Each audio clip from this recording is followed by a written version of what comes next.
अरे भाई, बुढ़ापे का कोई इलाज नहीं होता। 80 पार चुके हैं, अब बस सेवा कीजिए। डॉक्टर पिताजी को देखते हुए बोला। डॉक्टर साहब, कोई तो तरीका होगा, साइंस ने बहुत तरक्की कर ली है। शंकर बाबू, मैं अपनी तरफ से दुआ ही कर सकता हूँ। बस आप इन्हें खुश रखिए। इससे बेहतर और कोई दवा नहीं है, और इन्हें लिक्विड पिलाते रहिए जो इन्हें पसंद है। डॉक्टर अपना बैग संभालते हुए मुस्कुराया और बाहर निकल गया। शंकर पिता को लेकर बहुत चिंतित था। उसे लगता ही नहीं था कि पिता के बिना भी कोई जीवन हो सकता है। माँ के जाने के बाद अब एकमात्र आशीर्वाद उन्हीं का बचा था। उसे अपने बचपन और जवानी के सारे दिन याद आ रहे थे। कैसे पिता हर रोज कुछ न कुछ लेकर ही घर घुसते थे। बाहर हल्की हल्की बारिश हो रही थी। ऐसा लगता था जैसे आसमान भी रो रहा हो। शंकर ने खुद को किसी तरह समेटा और पत्नी से बोला, सुशीला, आज सबके लिए मूंग दाल के पकौड़े, हरी चटनी बनाओ। मैं बाहर से जलेबी लेकर आता हूँ। पत्नी ने दाल पहले ही भिगो रखी थी। वह भी अपने काम में लग गई।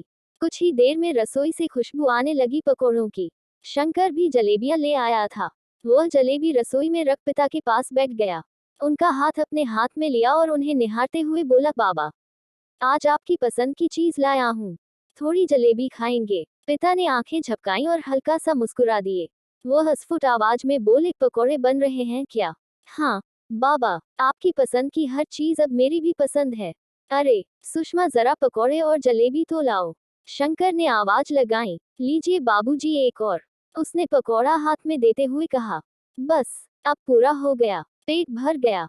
जरा सी जलेबी दे, पिता बोले। शंकर ने जलेबी का एक टुकड़ा हाथ में लेकर मुंह में डाल दिया।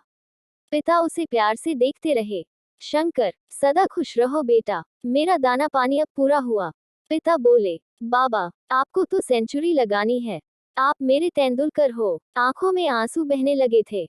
वह मुस्कुराए और बोले, तेरी माँ पेविलियन में इंतजार कर रही है। अगला मैच खेलना है। तेरा पोता बनकर आऊंगा, तब खूब खाऊंगा बेटा। पिता उसे देखते रहे। शंकर ने प्लेट उठाकर एक तरफ रख दी, मगर पिता उसे लगातार देखे जा रहे थे।